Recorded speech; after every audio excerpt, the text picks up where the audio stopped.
Hey guys, it's Todd from Like Minded Lunatics, bringing you, it's another drink, play, swear. I mean, it's all we do around here, besides trying to figure out whose parents weren't home and then intentionally hanging out at their place. It's all we ever cared to do around here. Welcome back to the channel, welcome back to Drink, Play, Swear, and welcome back to Like Minded Lunatics. No, my friend, Like Minded Lunatics is not just Drink, Play, Swear. It's also my buddy and writing partner, Mark Gifford, doing the Friday night videos every Friday for 2 years now. Every Friday bringing you those. Please check those out if you haven't already. It's just the best stuff on the channel. And while I'm thinking about it, bang, have you hit that subscribe button yet to become a part of this family of like-minded? That's not correct, sir. That we're like-minded. That's right. And we are lunatics, degenerates, and weirdos, and we're happy you're here. If you feel a part of the family, you're in. There's no test. What are we playing today? Well, what do we do around here? Okay, let's get to that first. What do we do around here? Well, it's Drink, Play, Swear. We play a game, usually a classic one. Blades of Steel. Love that. Blades of Steel. Pair it with a beverage, and I tell you a story. So we got Blades of Steel on the NES by Konami, 1988. Pairing it with a Jim Beam and Coke. Get yourself something, if you so choose. All right, great game and a fun game. I didn't own. Blades of Steel. No, that's right. I didn't own it, but I did love it. And that was the first time I ever heard like a human voice on the on the NES. It sounded great. I mean, it sounds muffled by today's standards, but it was great at the time. No, I didn't own this game, but my nephews had this game growing up, and I would go over there because we lived in the same apartment complex together. I would go over there and play it all the time. Now, I'm saying nephews, that might be confusing for some folks, so let me clear this up. My nephew and niece were right around my age. I had 2 older nephews and 1 younger niece in this family, and I usually just end up calling them my cousins because we were close, we were friends, and we were around the same age. So for the rest of the video, I'm calling them cousins, but just to understand the family dynamic. Okay, so check out this game. Look at this. Oh, you got to get in there and block and everything? Get in here, Todd. I'm New York. I'm the blue team. This is a tough game, and it's fun still by today's standards. Booyah! You see how you do a goal in Blades of Steel? That's how you do a goal and make Edmonton real upset. So, my cousins had this game. Cousins. And I'd go over there and play it constantly. And they were latchkey kids. And so today, it's Blades of Steel and it's latchkey kid memories. Because, as I've told you guys before on the channel, my parents were always around. Both parents always around. And I have to say, I was one of the only kids in my friend group growing up. Look at that dude. I couldn't get any other help defensively. Just the goalie sitting there getting smashed 8 times in the face. Of course, they eventually score, don't they? All right, I need some help. So my parents were always home. I mean, they worked, you know, and everything. But every night for dinner, home-cooked meal. My parents, predictable. Ooh, check this out. One of my favorite parts of the game. Speaking of predictable, I'm going to smoke this guy. I happen to be pretty good at the fighting portion of this game. Uh-oh. What, he's trying to change it up on me? No, my friend. Oh! What? I have literally never gone down in Blades of Steel like that, and then they scored on me. All right, you're going to see some revenge here. And you're going to hear me talk about these latchkey memories. What am I talking about? Like I said, my parents were wonderfully predictable. That is, they were always home at the end of the day with a home-cooked meal. But see, when we were that age, I'm talking junior high, all we wanted was the place to ourselves. And so all of my friends who were latchkey kids, I'm talking to you, Like My Lunatic Gilbert, your dad out there working hard. I'm talking to you, Like My Lunatic Joey, your mom working real hard out there. And now this is more, you see that? That's how that last one should have gone. And now let's get a goal I said, let's get a goal. Okay. I said, let's get a goal. No. Okay, Edmonton's going to try to give me a challenge here. All we wanted to do, there you go. all we wanted to do was hang out at the house that had no parents. And so my cousin's house was just that for me for a couple of years. And it was great over there. I mean, they turned me on to Flamin' Hot Cheetos. They turned me on to Knight Rider. They turned me on to even Magnum P.I. This group of cousins, they were not all that interested in cartoons. And so we ended up watching all the really great action, live action TV shows. I'm talking about like, ooh, that was terrible. That was on me. I'm talking about like, Knight Rider. I'm talking about Get in the Goal, my friend.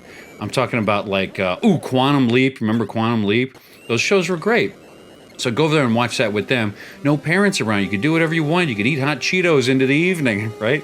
Well, this one night I want to talk to you about because tragedy struck, okay?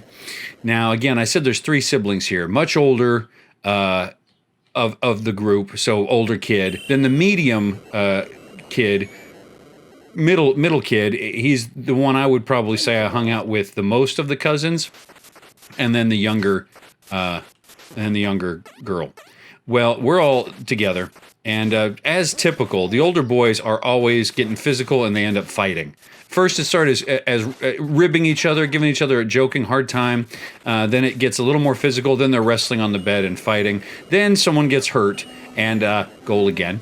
Someone gets hurt, and then they hate each other again. There's tears, and they walk away from each other. Okay, so that you could kind of see predictably was going to happen. It's 3-3. Getting tense. So they go off to the bedroom to fight. Basically, it starts as though they're going to like wrestle on the bed, presumably like friendly style. No, it's not friendly. And me and my other cousin knew that we shouldn't stick around and watch because someone's going to get hurt. So we go out and watch TV. And then you hear them through the muffled wall of the apartment building fighting. Can I get some help here, fellas? You see that? No one's coming to help me? Well, you hear that loud scream, and somebody was hurt.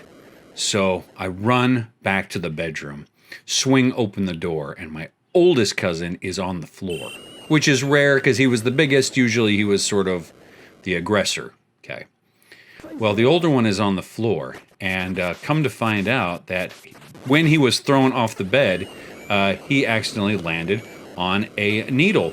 Not just a needle. A sewing needle, not just a sewing needle, a crochet needle. Now, why do I mention that specifically? Because if you're familiar with the art of crochet, friends, you will know that at the end of that needle, there is a hook, isn't there? There's a hook. And well, in this scenario, we could not see. You see that? I'm going to win this game. I'm feeling confident after that. Won the fight and then got the goal. The hook is missing. The hook is missing not because it broke off, but it is within his foot. Okay? This crochet needle is in his foot. Now, I'm panicking. I'm a sheltered kid whose parents are always home, so what's my first thought? Let's call 911. No, we're not calling 911, they all say, collectively, as though this is rehearsed. They're calm, cool, and collected. No, mom's at work. She needs to earn money for the family. She doesn't need to be bothered with all this stuff. We'll take care of it. What? Okay. So I'm encouraged to go back out into the living room and try to watch Knight Rider. Okay. And eat chips and salsa. This group of cousins, they were always getting me into the spicy stuff early. The Flamin' Hot Cheetos, the salsa, I'm grateful to them. But I'm freaked out in this scenario, right? So a couple of minutes go by, and the oldest cousin is just sitting in that bedroom alone with a crochet needle in his foot. So eventually we kind of go back there to check on him to see how he's doing. And he's like, all right, well, we got to do something about this. And he's given everybody assigned roles, you see.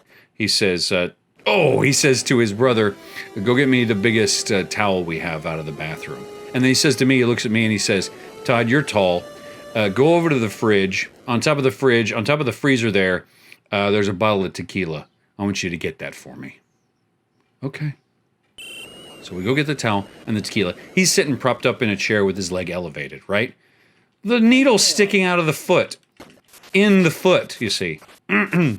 So, again, I'm probably asking if we need to call the police, probably what I said, but, an ambulance or whatever. 911. No, we're fine.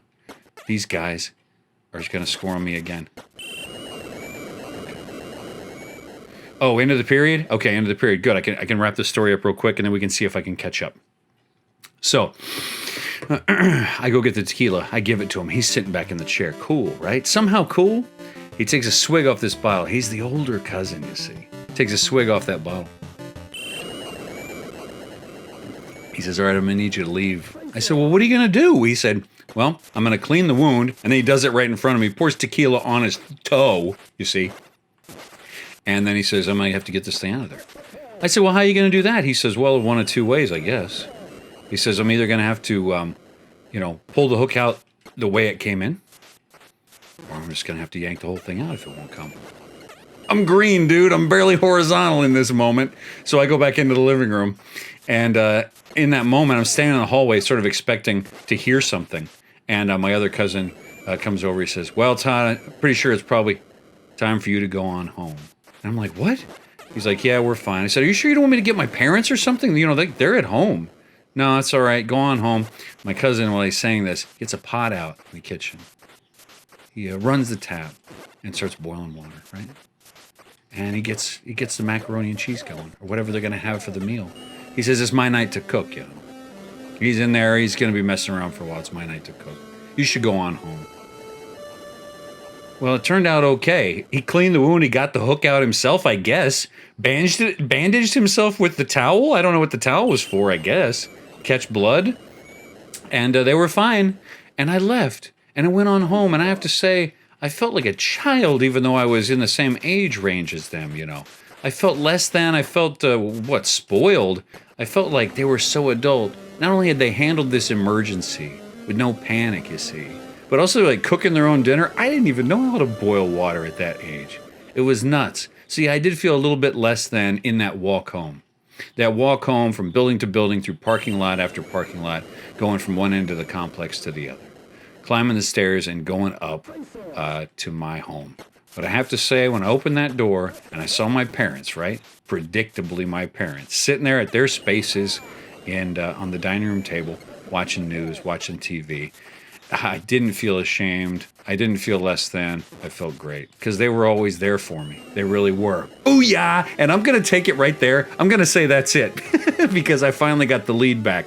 So listen, man, not every family is the same. Some of us have it the way we'd prefer. Some of us don't. But also some of us are able to tour other kinds of lives, other kinds of worlds, and feel lucky for what we've had. So, all right, I'm going to say that's the buzzer shot, that pause signal on the NES. Thanks for joining us for some memories. You know, I had my parents for a long time, and I'm lucky to have had them and lucky to have had both of them. Not other folks are so lucky. So yeah, I'm sad that they're gone, but I'm also grateful for the years we had together. So hope you guys are doing well. In between now and the next time I talk to you, smoked Edmonton on Blades of Steel. I'm Todd.